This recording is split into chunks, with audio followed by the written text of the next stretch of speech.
مُصَدِّقًا لِمَا بَيْنَ يَدَيْهِ, yes, affirming Ahl al-Kitab, a respectful term to use.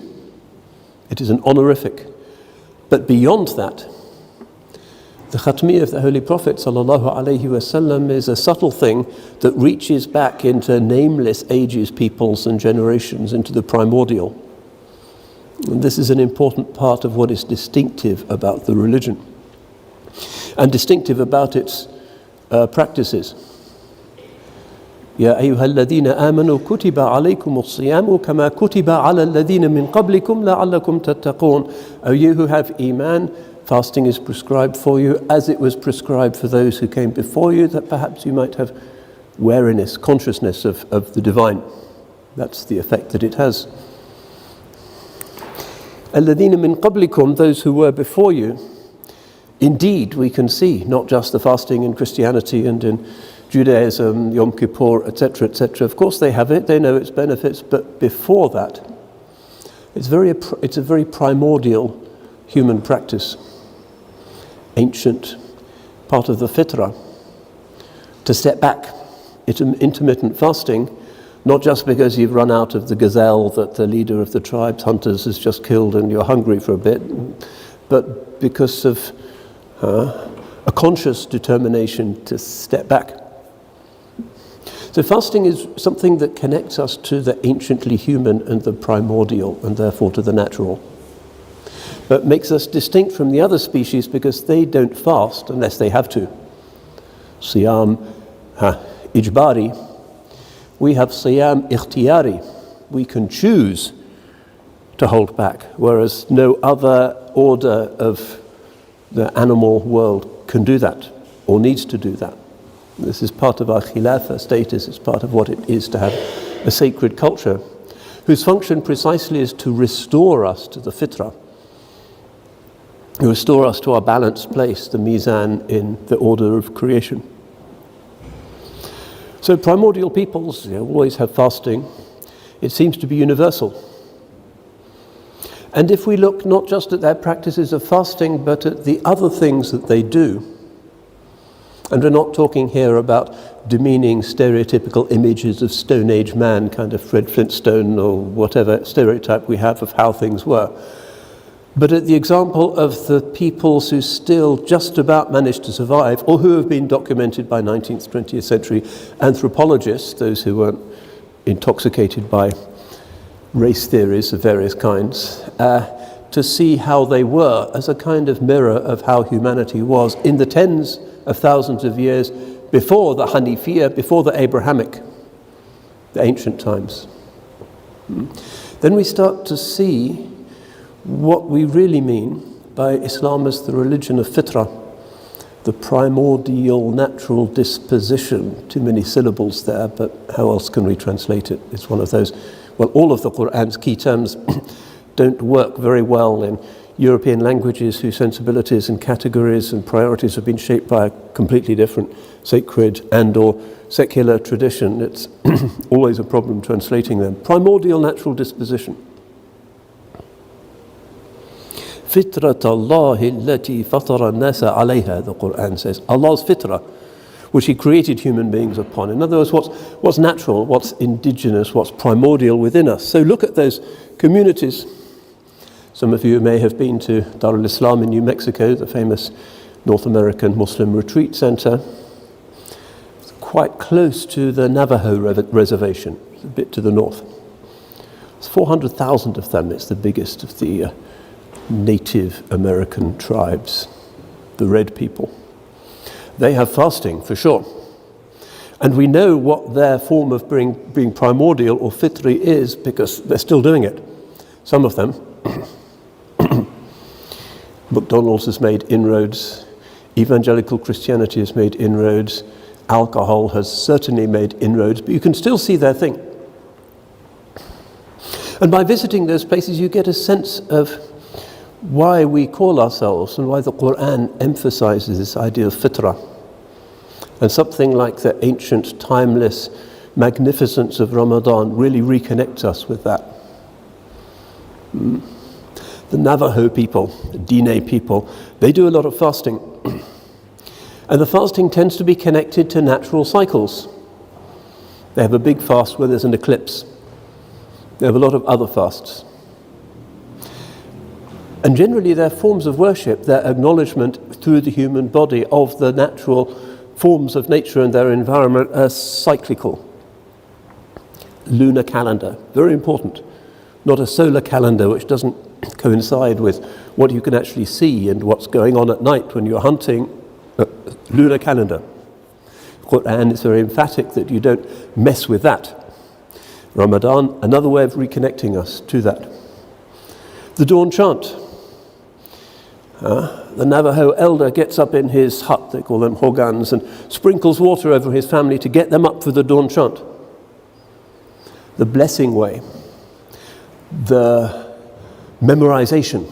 They don't sit there with books. It has to be memorized. And some of their ceremonies go on for 7 days, and it's memorized, and the chants and the stories of the origin of the world and their ancestors, very primordial. When you see that, you get a clearer sense of what the Qur'an is doing when it says you are to be of the religion of the fitrah. Reconnecting, for sure, affirming selectively with the way of the Bani Israel, the way of the people of Isa, alayhi salam, for sure, alayhimus salam. But there's something about the religion of Islam that insists that we reconnect in some way with something much, much more ancient. One of the positive things about being alive in the modern world is that we know how ancient our species is. If you go to, interestingly, the land traditionally associated with the birthplace of Ibrahim alayhi salam, the town of Urfa, Şanlıurfa in Turkey, beautiful place, suffered a bit in the earthquake, may Allah heal their sorrows.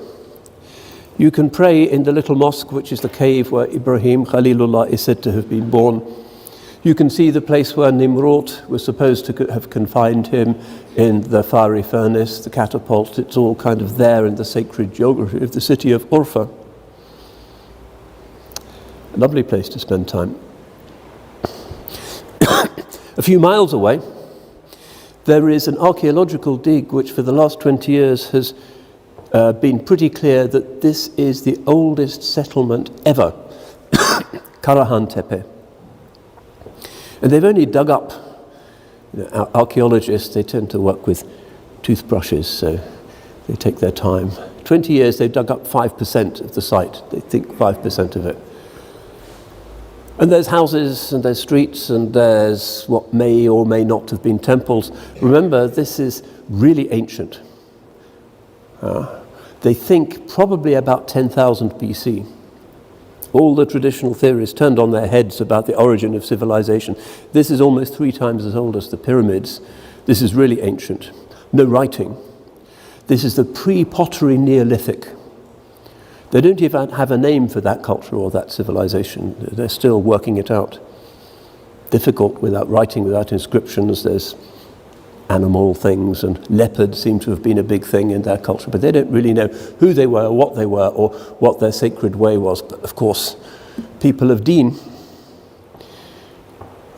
maybe 12,000 years ago, before there were wheels, before there was agriculture, before there was anything, there were these people and ritual worship, relationship to sun and moon, cyclical existence. We have to assume as Muslims, and this is not some kind of Eric von Daniken fantasy, you have to filter what you read on the internet about these ancient peoples because flying saucers appear sooner or later. I don't know why the Western mind likes to attribute everything interesting from the ancient world to aliens. No idea. But if you look at the actual scientific facts and what they've dug up, clearly these are Bani Adam, human beings, with all of the concerns of normal human beings, reproduction, fertility, ceremonial burials, grave goods, therefore presumably belief in life after death. Bani Adam, really old. The ulama of the Muslim Middle Ages didn't really think that humanity was that old, but now we know that they were, and presumably older still. That was a civilization. They think there's 120 such settlements in that part of Turkey. Must have been magnificent in its way. Before wheels, before crops, different people, but Bani Adam. So it's important for us theologically when we read the Qur'an to have in mind not just the Abrahamic Hanifiya thing, which is very specifically the way in which we configure our understanding of monotheism, what Native Americans often refer to as the Great Spirit, but something older still. The Qur'an's Khatmiyya, its proclamation of the end-time revelation beyond which nothing will be necessary because it's all in this jami', this comprehensive book, incorporates that as well. And as we go through the Qur'an in Ramadan with this in mind, we see so many signs. One of them is the emphasis on the natural world in the Qur'an. وَإِن مِّن شَيْءٍ, there's nothing, إِلَّا يُسَبِّحُ بِحَمْدِهِ, but that it hymns Allah's praise. Tasbih is the proclamation of Allah's otherness, His glorification, His tanzih. The Qur'an is saying everything is doing that. Tell this to a Diné elder in New Mexico and they'll say, absolutely. Can't you hear it? The praise is everywhere. You just need to put your phone down and be still and be aware of the mountains and you hear it. It's the most fundamental, obvious human truth. You hear it. Tasbih have everything in its lisan al-hal. And then every animal. وَمَا مِن دَابَةٍ, there's no animal upon the earth. وَلَا طَائِرٍ يَطِيرُ بِجَنَاحَيْهِ إِلَّا أُمَمٌ أَمْثَالُكُمْ مَا فَرَّطْنَا فِي الْكِتَابِ مِنْ شَيْءٍ. There is no animal that crawls on the earth and no bird that flies with its two wings, but that they are nations like yourselves. We have left nothing out of the book. Maybe this is an indication that this is the necessity for the people of Islam to reconnect with that ancient thing, which cynics will call animistic and shamanistic and primitive. Doesn't matter. Those are not crude people. Those are very refined people. Look at any 19th century photograph of some grinning anthropologist or cowboy or circus entrepreneur standing next to any elder from any Native American tribe, and you'll see the shifty smirkiness of the white face and the intense dignity and immobility of the Native American space. You can see who's primitive here? Who is the primitive? Who is the savage? These are refined people. They just don't need wheels or something. This is normal humanity. For 99% of the history of Bani Adam, that's how we have been. It's normal.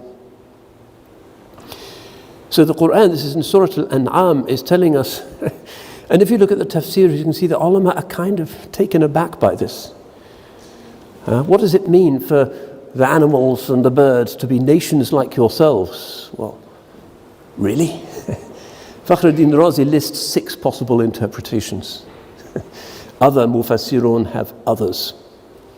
He says, well, they're nations like ourselves because they have basic biotic functions like reproduction and eating, and they die, so they're like ourselves. That's one interpretation. Another one is that they have senses like ourselves, unlike, say, the plants. Another one is that they have some kind of consciousness, tamyiz. But then the verse goes on to say, then they will be resurrected to their Lord. And that's when the traditional tafsir writers kind of almost blow a fuse. Animals resurrected. Mu'tazilite sect, of course, have no problem with this because of their idea of awad. Because God is just, every animal that suffered in the world has to be resurrected to receive a just compensation, and then God is just. We don't have that kind of mechanistic idea of sort of automated idea of salvation, a kind of karmic view. It's not like that. The divine is free, not constrained.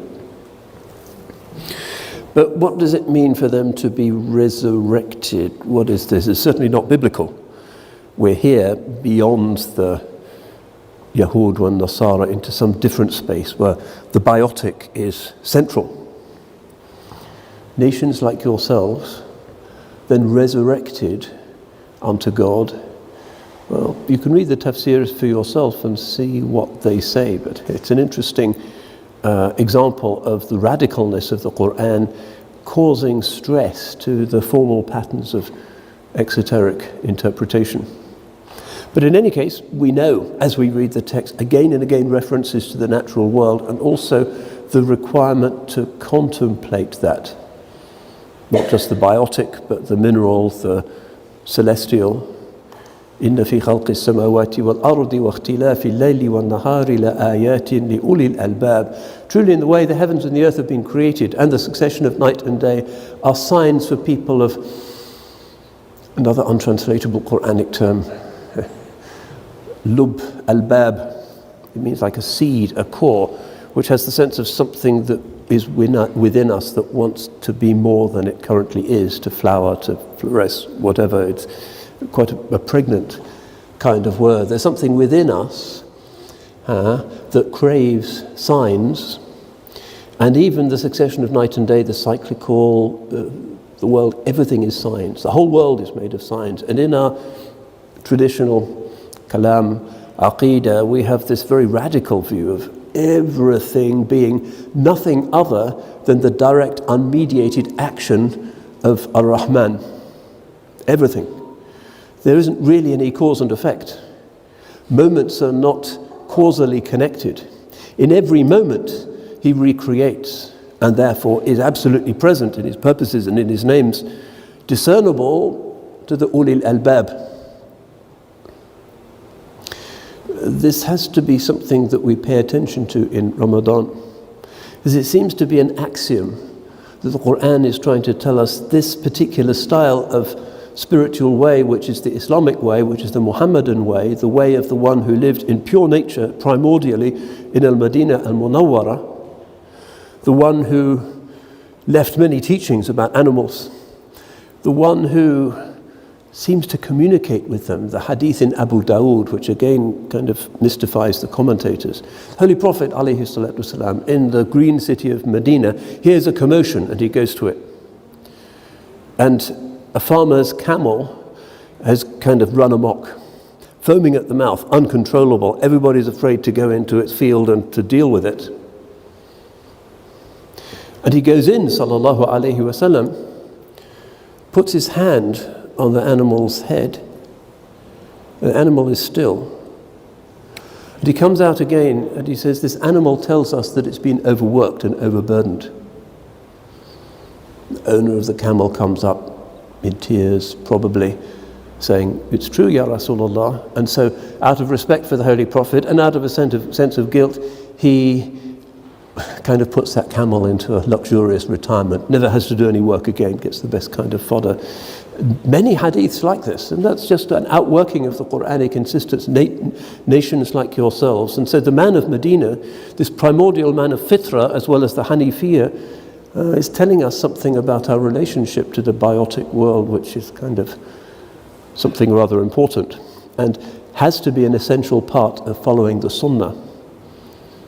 This is part of what it means to be a true emulator of the chosen one, sallallahu alayhi wasallam, whose life is shaped through the ibadah by the rising and setting of the sun, by the phases of the moon, primordial people in the midst of the modern uproar, still connected. This is part of the Qur'an's gift. The style of this final ummah is to be a kind of primordial style, a return to whatever is best and purest and monotheistic about the truly ancient, unnamed peoples who were with other ummahs. That verse in particular, go to any Native American reservation and they'll smile. Of course, they're peoples like ourselves. There's the people of the eagles and there's people of... That's exactly how they see it. Again, this is not really something you find in earlier monotheistic scriptures, not really. It's one of the khasa'is, one of the special features of Allah's book. And of course, in the contemporary sort of green theological world of everybody caring about nature and buying aloe vera, organic shampoo, and that whole commercialized, inevitably, cult of pretending to be in harmony with nature, it's actually very beautiful. It's It's an authentic way of doing it. In other words, a ritual, sacred way of doing it, rather than just voting for the Green Party and then being like everybody else. It's an authentic enactment of the reality of our ineluctable belongingness to the magnificence of creation. So what can we say, maybe a little bit more theoretically, about what the Qur'an is inviting us to partake in, the banquet of creation, that seems to make it distinctively Islamic? Well, there's the famous book by the philosopher Friedrich Nietzsche, which I was looking at recently, The Birth of Tragedy, where he's reflecting in his usual polemical way about the decadence and mediocrity of bourgeois modernity. And how did things go so terribly wrong? Why are we so miserable? And he looks back to ancient Athens, where he sees in the theatre a kind of world-affirming embrace of tragedy and humour and the sacred, all rolled together in a single cultural form. And then he says the problem with the West since then is that they've put those things apart and they can't relate them holistically. Life is fragmented and therefore our consciousness suffers. Melancholia ensues. And he looks around for cultures that he thinks perhaps have taken us back to that embrace of the tragic and the comedic and the sacred and everything and the natural world. Can't really find it. But he has this differentiation between the Apollonian and the Dionysian, which is all over Western philosophy, feminism as well. These are the two sons of Zeus, who are kind of opposite principles in their pagan mythology. The Apollonian is linear, rational, individualistic. The Dionysian is not linear, but is cyclical, is to do with nature, to do with reproduction. It's ecstatic. And he's looking for a culture that puts these two together and does not deny, as he thought bourgeois European Germanic culture in the 19th century had definitely done, preferring the Apollonian, the individualism of the Enlightenment, the idea of linear time leading to a shining future when there'll be steam engines everywhere and good dentists and whatever they thought they had to look forward to. The triumph of the master race. It was that age. He wants to bring back the Dionysian. Not quite sure how. How can you embrace life with its pain as well as its amazingness in a single attitude? Some modern, I mentioned the feminist writers have worked with this. Camille Paglia, actually definitely worth looking at. She has a lot of chatty videos on YouTube, and you might think, she's at the opposite pole of anything Muslims believe in, lesbian, atheist, feminist, etc., etc. She's really smart, actually. And she, in one of her most famous books, appropriates this Nietzschean dichotomy come diagnosis of the modern schizoid personality as a gendered thing. The Apollonian is the linear male individual, thrusting, striving, triumphant, looking to the horizons. The Dionysian is the chthonic, she prefers the word chthonic, that is to say earth-based, feminine, cyclical, fertile, ecstatic. So her view is the view of the whole course of civilization as being the progressive fight of the male principle against the female. You can imagine a lot of feminists who like to see things getting better not being comfortable with this, which is hugely controversial in that world. But it's an interesting read. But she still doesn't know how you really put those together. And modernity doesn't. The linear Apollonian thing in our world is so absolute that that's all you see now. Walk through modern cities, nature has been banished. Maybe in the Lloyd's office there's a small, sad-looking aspidistra in a pot somewhere with a few cigarette ends in it. Maybe that's all that Dionysian that nature is allowed to be. And probably health and safety are going to say, take it away for some reason. A trip hazard, or it's whatever. And the triumph is of the steel, the glass, the concrete, the linear, the masculine. And what she's looking for is some way of reintegrating the biotic, the chaotic, the ecstatic. I don't know if she'd look good in a hijab, but we tend to speculate. Allahu Akbar, Allahu Akbar. Neil Armstrong became Muslim, that kind of weak-minded Muslim triumphalism.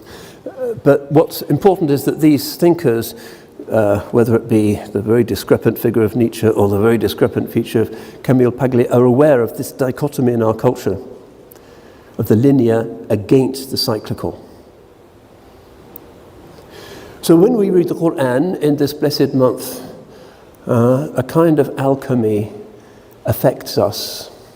And we read those verses and we have to challenge ourselves. Are we really taking this khatmiyah seriously? Again and again, the Qur'an speaks about the natural world and about the cycles of the day and the night, and Ramadan is cyclical and everything is cyclical. The sun and the moon determine our whole pattern of life. In Ramadan especially, we are forcibly reintegrated into normality. But what is the state of our communities if we're diagnosing modernity as the divorce between the linear and the cyclical? Where do modern Muslims locate themselves? Well, I think it's fairly obvious.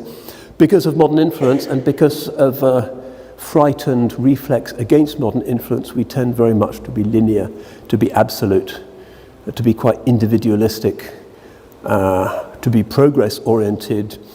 It's complex for the Ummah. The Ummah does not have a single point of view. But the ecstatic, the biotic, the generative, the erotic, which was very major in the Middle Ages, is kind of pushed out. I saw a long list of things that you can't do in Ramadan on a Braillevi website the other day. Long list, and it's right, we do need to know that stuff. But nowhere on the list was the obvious reference that should be there to anything erotic. Shameful, don't mention it. They couldn't bring themselves to say certain things. If you do them in Ramadan, break the fast. Toba, toba, I think the expression is. Ooh, that's strange.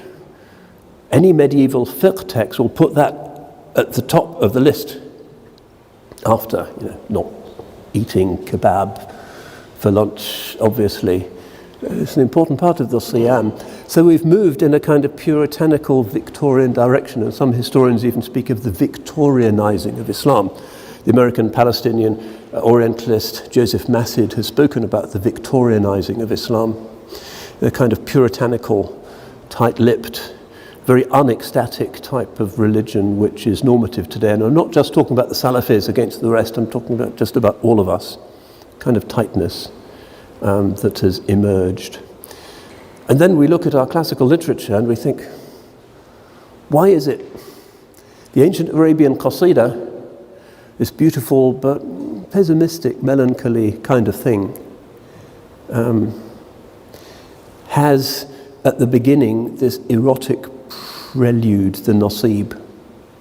And when the Arabs go into Islam, that's the bit they conserve, and it becomes Majnun Layla, and it becomes the whole world of amatory verse, the ghazal, which then goes into Persian and Turkish and Urdu, and it's kind of the central theme.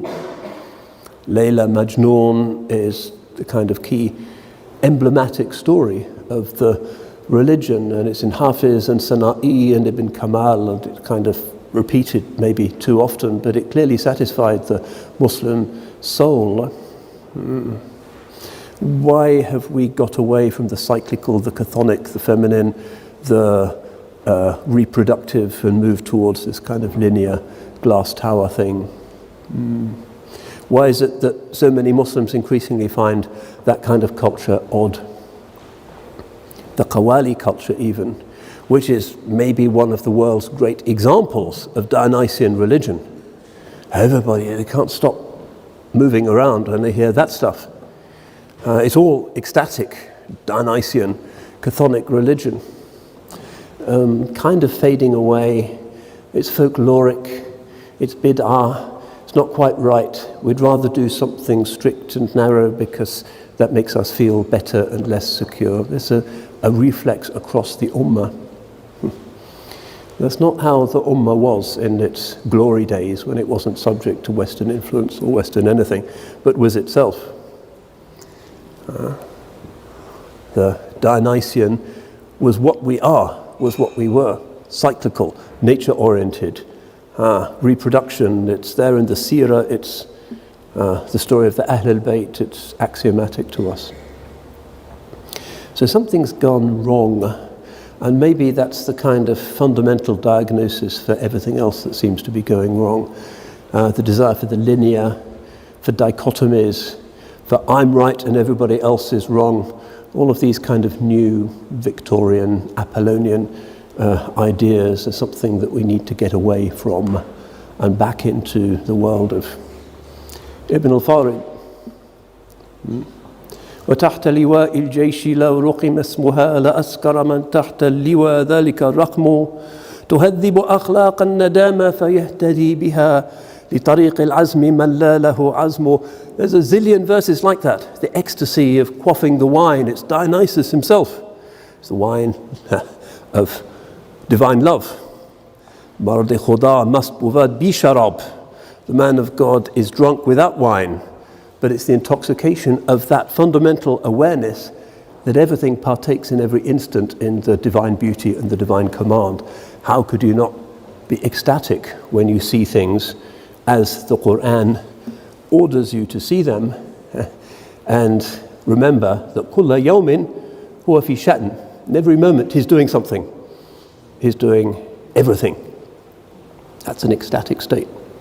Sorrows, melancholia fly away when you're in that state, but we're taking causality too seriously. There's a lot of khawf and huzn. We're withdrawing from that Qur'anic insistence that we see everything as what Allah is doing. Inna Allaha ala kulli shay'in qadir. Allah is over all things powerful. Doesn't mean that He can do anything He wants. It means He does do everything. And this is very clear in our aqidah and clear throughout our literature. In other words, everything is fine, even though we may be pretty uncomfortable. Everything is what He is doing. So, لا خوف عليهم ولا هم يحزنون. The Qur'an says, the people who are truly close to Allah, there is no fear upon them, neither do they grieve. Fear is about what might happen in the future. Grief is about what happened in the past. They're in the moment, still no fear, no grief. So this awliya, this idea of wilaya, maybe we should expand the meaning of it to include the embrace and the honoring of the primordial, the way of the traditional sage in the rainforest or wherever, who is completely in harmony with everything because he sees everything as being simply the latest beautiful movements of the waves on the surface of the sea. That's ecstatic, that's Dionysian. So inshallah, in this month of Ramadan, we'll start to think deeply about this book and about what the book is telling us about the nature of this religion and about what it's telling us about the tumult that we see around us. That doesn't mean that we don't strive for justice, as the Holy Prophet did, but it does mean that we don't let the tumult go too deeply into our souls, because the Muslim soul is aware that everything ultimately is what God is doing. That's the ultimate healing. That's the only real therapy for the stress amongst young people and old people today. لا خوف عليهم ولا هم يحزنون. Return to the idea of Islam as the religion of the Khatmiyya. So may Allah subhanahu wa ta'ala give us a really great, serene, profound, successful Ramadan. May He grant us spiritual breakthroughs. May He give us the joy that is part of Ramadan, the shukr that is part of Ramadan.